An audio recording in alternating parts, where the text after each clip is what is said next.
joining us now with the talk about that debate and talk about all things politics nationally and locally. Good morning to you, sir. Good morning. Great skit last night on SNL, by the way. Laughed, thought it was great. I know you didn't like it too much, but I thought it was really funny. Jeff was the only one that saw it. You know, I'm staying out of that one. Okay. Everybody's still talking about the presidential debate. A lot of people saying it seemed like the president, Barack Obama, was not there. He was disengaged.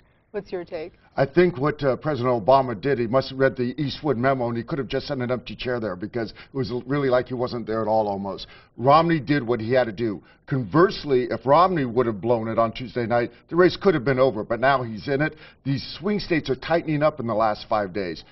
Florida's in play, Virginia's in play. This is definitely a race. How is Ohio doing? Because Ohio is really the one to watch because no Republican presidential nominees ever won the presidency by losing Ohio. According to an average of the 5 major pollsters since Tuesday's debate, it's moved into the toss-up column, Ohio. Okay, that's a big one. Big one. The big ones, Ohio, Florida, North Carolina, those are now all toss-ups.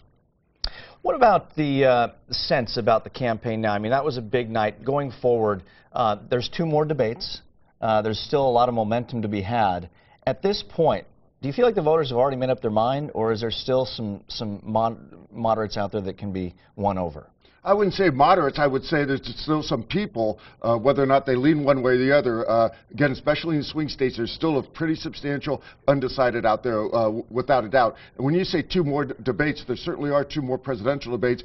Ironically, I've been talking to the average man and woman on the street. They're looking more forward to the vice presidential debates than the 2 more presidential. And that's coming up. That's coming up Thursday. This week. Yeah, that'll be a good debate. It will. What do you feel that Joe Biden and Paul Ryan need to do to really put things into perspective and really help those swing voters? Again, as a challenger on the number 2 on the ticket, Ryan needs to show that he'd be capable to take over. I mean, should be the number 1 priority of a vice presidential candidate, that he can become president. What Biden needs to do, which is really what Biden always has to do, is try not to make too many gaffes. But you know something a lot of people forget? Biden, when he makes what some people call gaffes, a lot of that's intentional. He likes that kind of, I hate to use the word maverick from Sarah Palin, but he likes that reputation.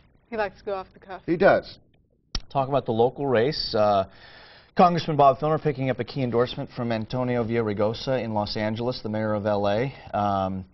Coming down to the wire, and the ads coming out are getting even more and more heated. And that's really one thing to watch, Jeff, as far as from a strategy point of view.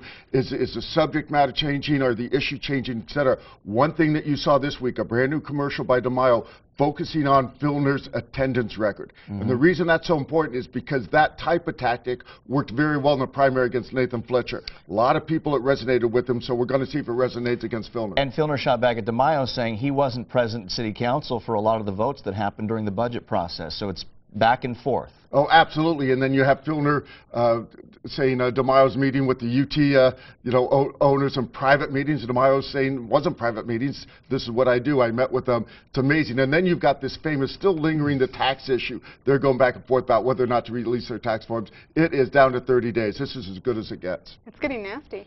You know, again, I've always said, a lot of people forget, this is the 8th largest city in the country. We know, the candidates, but we forget this is big city politics. And the endorsement by one of the mayors of one of the largest cities is a significant endorsement. What do you think about turnout? Presidential turnouts are always larger than a primary. Do you think we're going to get maybe 60%? Oh, I think so overall, but specifically what I'm looking for is you might see a larger Democratic turnout, and ironically, it won't be for the president because this is such a blue state. What you'll see is we have some very close races here where it is a Democrat versus Republican, most notably Scott Peters against Brian Bilbray. There's money being poured from across the nation, and I think going to see volunteers coming into this area. That could affect other races that overlap, such as mayor. And a real sleeper race to watch, 3rd District Supervisor. That is a Democrat versus Republican. Even though it's a nonpartisan race, that's going to be a real bellwether. Hasn't been a Democrat on the Board of Supervisors in over 20 years. Those Peters Bilbray commercials are something else. And they're flood. Not only quality, I think actually they're all very good on both sides, but also quantity. They're just flooding the airwaves. All right, John Dadian, thank you very much for being with us this morning. We like having you, and we'll see you next week. Pleasure. Thanks, John. Okay. Enjoy yourself.